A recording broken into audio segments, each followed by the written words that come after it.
কর্মক্ষেত্র বা পারিবারিক কিংবা বন্ধু মহলে আমাদের আশেপাশে এমন অনেক মানুষ আছেন যারা বুক ফুলিয়ে বলেন, আমি উচিত কথা বলতে কাউকে ছাড়ি না, আমি উচিত কথা মুখের উপর বলে দেই, আমি অনেক স্ট্রেট ফরওয়ার্ড, যা মনে আসে তাই বলি।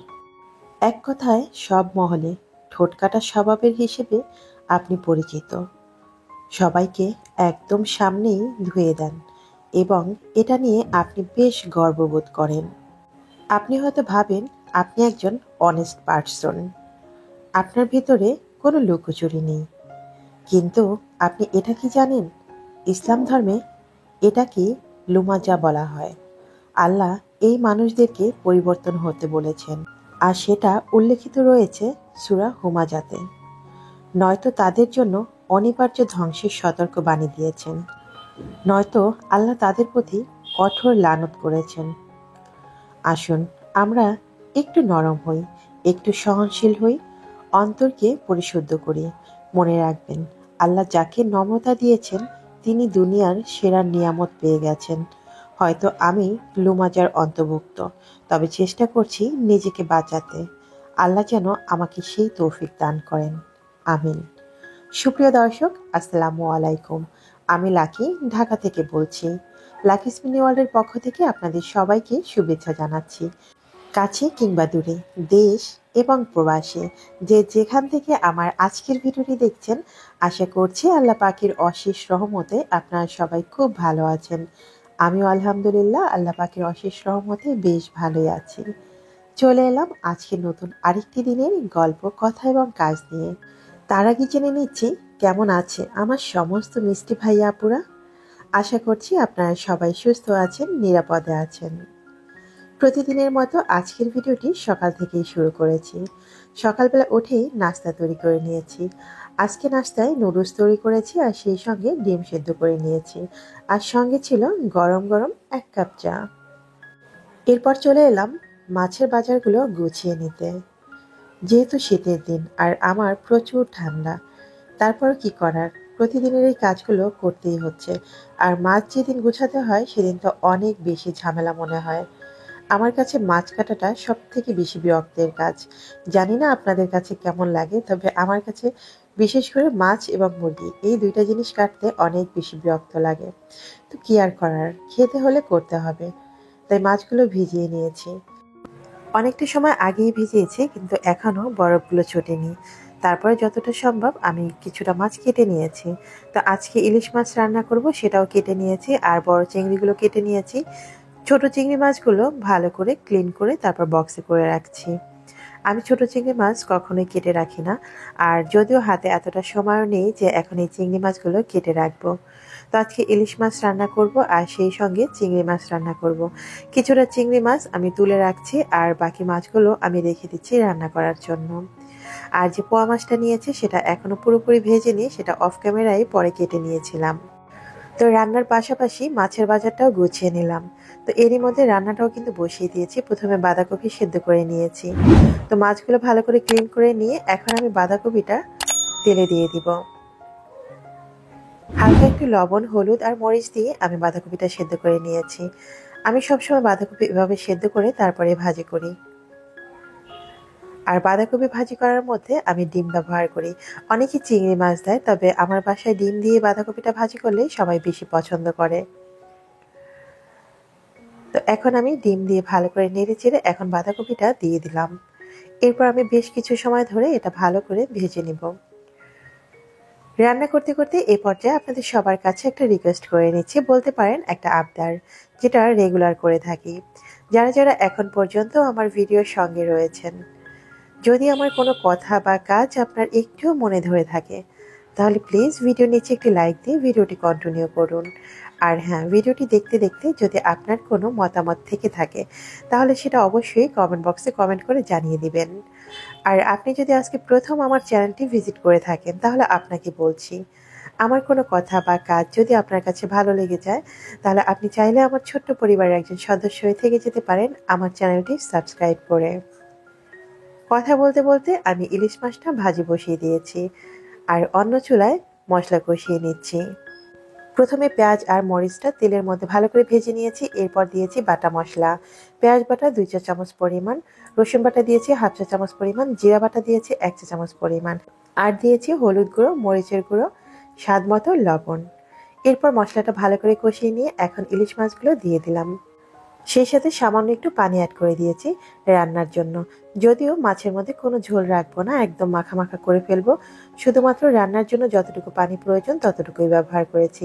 আর যে পাত্রে আমি ইলিশ মাছটা ভাজি করেছি সেখানেই কিন্তু চিংড়ি মাছটাও ভাজি করে নিচ্ছি।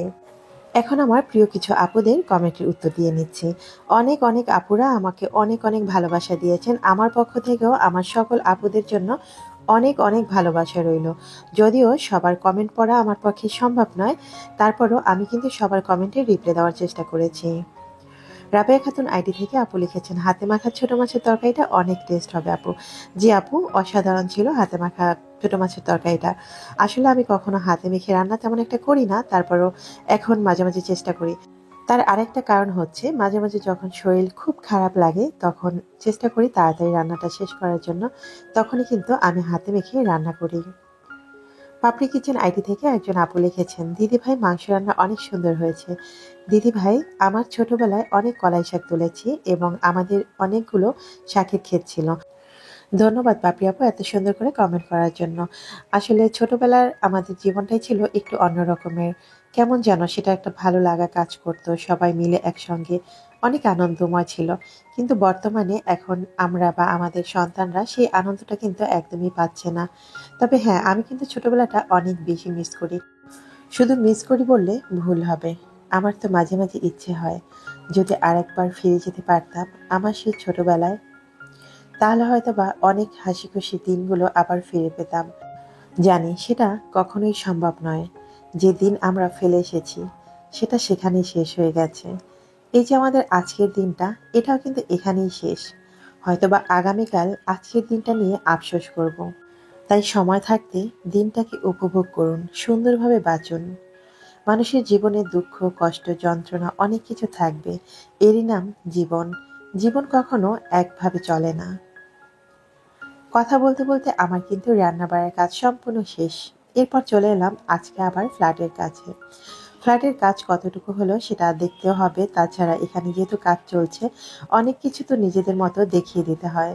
যেহেতু আপনার ভাইয়া এই মুহূর্তে অফিসে আছে, আর সে অফিসে থাকাকালীন মাঝে মাঝে আমি সেই দেখে যাই।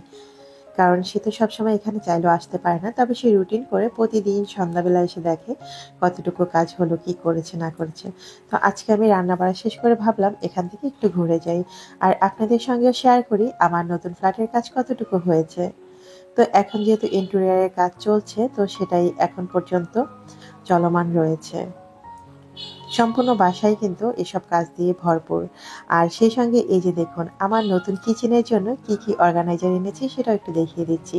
যদিও আমি প্যাকেটটা এখনো খুলিনি বা এটা খোলা আমার পক্ষে সম্ভব নয়, কারণ এখানে জিনিসটা দেখতে ছোট হলেও জিনিসগুলো কিন্তু অনেক বড়। এগুলো হচ্ছে কিচেনের সমস্ত অর্গানাইজারগুলো। এটার মধ্যে রয়েছে আমার সিঙ্কের সমস্ত জিনিসপত্রগুলো। এটা বাসা থেকে নিয়ে এসেছে। আর তো এর নিচে রয়েছে কিচেন চিমনি, আর তার নিচে রয়েছে বেশ কিছু অর্গানাইজার। সেটা হচ্ছে কিচেনের ক্যাবিনেটের ভিতরে যে অর্গানাইজারগুলো বসবে সেগুলোই রয়েছে। তো সেগুলো আসলে আমার পক্ষে এখন খোলা তো সম্ভব নয়। বাসার ভিতরে সম্পূর্ণই এলোমেলো। এরা হয়তোবা একটু একটু করে কাজ করছে আর সেই সঙ্গেই এগুলো বের করে এখানে বসাবে। তো মোটামুটি এই যে কিচেনের ইন্টেরিয়র ফ্রেমগুলো কিন্তু বসানো হয়ে গেছে, আর সিঙ্কটাও কিন্তু বসিয়ে ফেলেছে। মূলত আমি এসেছিলাম কিচেনটা কিভাবে বানাচ্ছে বা ড্রয়ারগুলো কিভাবে দিচ্ছে সেটা দেখার জন্য। কারণ এই কাজগুলো যখন একবার করে ফেলে তখন কিন্তু এটা সরানোর কোনো ওয়ে থাকে না। তাই আমাদেরকে ভেবে চিন্তেই কাজগুলো করতে হবে। এখানে কিন্তু অনেক বড় একটা বক্স দাঁড় করিয়েছি। দেখতে মোটামুটি একটা আলমারির মতো। এটা কিন্তু একটা অর্গানাইজার, আর এর ভেতরে যত কিছু আছে সবকিছু কিন্তু নিয়ে এসেছি। তো মোটামুটি এটা যদি আমি রেডিমেড কিনতে যাই তখন আমার প্রায় 1.5 লক্ষ টাকার মতো লাগবে। আর এখন এটা আমি যেহেতু এখানে তৈরি করছি, এখানেও আমার মোটামুটি অনেকটাই খরচ হবে। প্রায় 70 থেকে 80 হাজার টাকার মতো আমার এটা খরচ পড়ে যাবে। যেহেতু এই মুহূর্তে বাসায় ইন্টেরিয়রের কাজ চলছে বা লোকজন আছে, তাই কিন্তু একসঙ্গেই বানিয়ে নিলাম। আমার বাসার কিচেনের এই তাকগুলো কিন্তু অনেক মোটা করে দেওয়া হয়েছে। আর বিশেষ করে যেহেতু আবার টাইলস বসানো হয়েছে সেক্ষেত্রে কিন্তু অনেকটা স্পেস নষ্ট হয়ে গেছে। তো আপনারা যারা নতুন করে কিচেন তৈরি করবেন এই বিষয়টা কিন্তু মাথায় রাখবেন। আমার এই তাকগুলো দেওয়াতে কিন্তু অনেকটাই সমস্যা হচ্ছে ইন্টেরিয়রের কাজ করার জন্য। বিশেষ করে তাকগুলো অনেকটা ছোট হয়ে গেছে। যেহেতু এই স্পেসটাও অনেক জায়গা নষ্ট হয়েছে। আর যারা ইন্টেরিয়র করবেন তারা এই তাকগুলো কিন্তু না দিলেও হয়। তো আমরা যেহেতু প্রথমে করে ফেলেছি আর এখন মনে হচ্ছে এই তাকটা না দেওয়াটাই বেটার ছিল। তো যাই হোক, যেটা হয়ে গেছে তো হয়ে গেছে, কিছু করার নেই। আপনাদের ভাইয়া অনেক বেশি মজবুত করতে গিয়ে অনেক বেশি মোটা করে ফেলেছে। তো এই হচ্ছে আমার সিঙ্কের এরিয়াটা। এখন পর্যন্ত কিন্তু কোনো পরিষ্কার করা হয়নি। তাছাড়া কাজ শেষ না করে এগুলো পরিষ্কার করেও লাভ নেই, বারবার নোংরা হবে। কারণ এখানে বসে যেহেতু বোর্ডগুলো লাগাচ্ছে, বোর্ডের ময়লাগুলো কিন্তু পড়ছে। তো আরেকজন আপুর কমেন্টে রিপ্লাই দিয়ে নিচ্ছি। ইসমাত পারভিন নাহার আইডি থেকে একজন আপু লিখেছেন, আসসালামু আলাইকুম আপু। ওয়ালাইকুম আসসালাম আপু। আলহামদুলিল্লাহ, ভালো আছেন শুনে ভালো লাগলো। ধন্যবাদ আপু। সব সময় তোমার মঙ্গল কামনা করি। লাইটগুলো খুব সুন্দর হয়েছে। ভালোবাসা ও দোয়া রইল। ধন্যবাদ আপু। আপনাদের এত এত ভালোবাসা দোয়া পেলে আল্লাহ নিশ্চয়ই আমাকে ভালো রাখবেন। সব সময় আপনাদের ভালোবাসা ও দোয়াই থাকতে চাই। আর আমিও চাই আমার সকল আপুরা সবসময় ভালো থাকুক, সুস্থ থাকুক এবং নিরাপদে থেকে আমাকেও বেশি বেশি করে ভালোবাসুক। আমার আরেকজন প্রিয় আপুর কমেন্ট পড়ে নিচ্ছি। ফাতহা ইসলাম আইডি থেকে একজন আপু লিখেছেন, আসসালামু আলাইকুম আপু। ওয়ালাইকুম আসসালাম আপু। আমার জন্য দোয়া করবেন। আমি মনে হয় জীবন যুদ্ধে হেরে গেছি। মানসিকভাবে একদম ভেঙে পড়েছি। ফাতেহা আপু, মানুষের জীবনটাই একটা যুদ্ধক্ষেত্র। এটা আমরা সবাই জানি। আর আমরা যতদিন বেঁচে আছি আমাদের জীবনে ভালো মন্দ ভাঙা গড়া এগুলো থাকবেই। তারপরেও জীবন কিন্তু থেমে থাকবে না। জীবন জীবনের মতো চলে যাবে। তবুও চেষ্টা করতে হবে যত বিপদই আসুক সবকিছুর মোকাবেলা করে আবার শক্ত হয়ে ঘুরে দাঁড়ানোর জন্য। তার থেকে বড় কথা, দুনিয়াতে এসেছি কিন্তু আমাদের সুখের জন্য নয়, আল্লাহর ইবাদত বন্দেগী করার জন্য। সেটাই অবশ্যই মনোযোগী হবেন। আর বিপদে পড়লে অবশ্যই আল্লাহকে বেশি বেশি স্মরণ করবেন, আল্লাহ সাহায্য চাইবেন। আমি আমার জীবন থেকে একটা কথা বলছি। আমিও কিন্তু আমার জীবনে অনেক বিপদে পড়েছি, অনেক কিছু সম্মুখীন হয়েছি। হ্যাঁ, অনেক সময় ধৈর্য ধারা হয়ে গেছি। আল্লাহর উপরেও না মাঝে মাঝে ভরসা হারিয়ে ফেলি আমরা। ভাবি আল্লাহ এত মানুষকে দেখে, আমাকে দেখে না, বা আমার এত বিপদ আল্লাহ কেন সাহায্য করে না, আল্লাহকে এত ডাকি। আসলে আল্লাহ সময় মতো ঠিকই সাহায্য করেন। তবে আল্লাহর কাছে চাওয়ার মতো চাইতে হবে। আল্লাহ কখনো না বান্দাকে নিরাশ করে না। এটা আমি আমার জীবন থেকে প্রমাণ পেয়েছি। হয়তো দুদিন আগে বা দুদিন পরে। তবে একটা কথাও মনে রাখবেন, আল্লাহ যেটা করে সেটা নিশ্চয়ই মঙ্গলের জন্যই করে। তাই যেটাতে আপনার মঙ্গল সেটা অবশ্যই আল্লাহ আপনার জন্য করবেন। তাই সবসময় আল্লাহর উপরে ভরসা রাখুন। দোয়া করি আল্লাহ পাক যেন আপনাকে সকল অবস্থায় সবকিছু সহ্য করার ধারণ ক্ষমতা দেন এবং আপনার মানসিক সুখ শান্তি খুব দ্রুতই ফিরিয়ে দেন। ইনশাল্লাহ আল্লাহ সেটা অবশ্যই করবেন। তো কথা বলতে বলতে আমার কিচেনের অনেক কিছু কিন্তু আপনাদের সঙ্গে শেয়ার করেছি। আমার কিচেনে কিন্তু ছোট্ট একটা বারান্দা রয়েছে।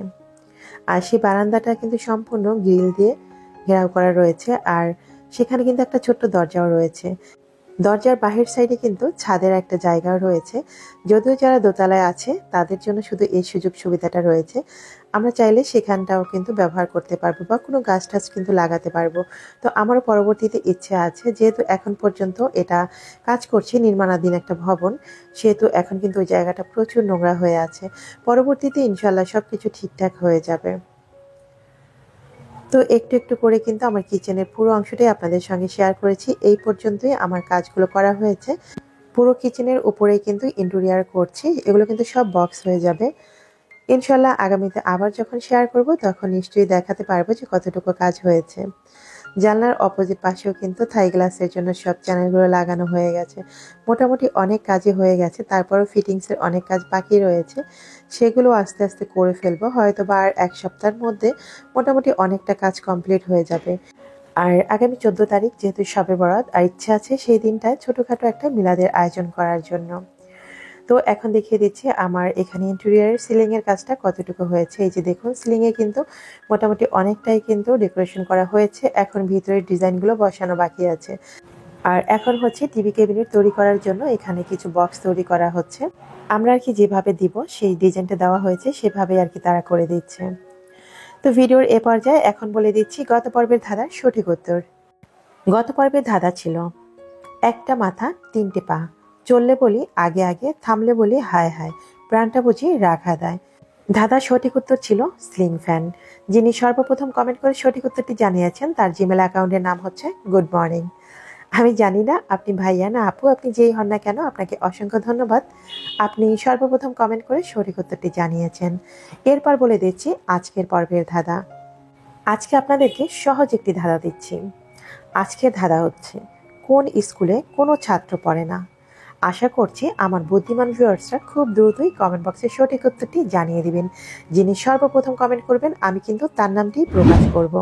তাই ধাঁধার উত্তরটি যদি আপনার জানা থাকে তাহলে ঝটপট কমেন্ট বক্সে কমেন্ট করে জানিয়ে দিন। দেখতে দেখতে আমি কিন্তু ভিডিওর একদম শেষ প্রান্তে চলে এসেছি। আজ এখানেই বিদায় নিতে হবে। তার আগে বলে নিচ্ছি, যদি ভিডিওটি একটু ভালো লাগে প্লিজ ভিডিওর নিচে অবশ্যই লাইক কমেন্ট করতে ভুল করবেন না। আপনাদের একটি লাইক আমার ভিডিওটি আরও অনেক আপুদের কাছে পৌঁছে দেবে। আশা করছি এইটুকু সহযোগিতা অবশ্যই করবেন। তো আজ এখানে বিদায় নিচ্ছি। দেখা হবে আগামী পর্বে নতুন কোনো ভিডিওর সঙ্গে। আল্লাহ হাফিজ। আসসালামু আলাইকুম।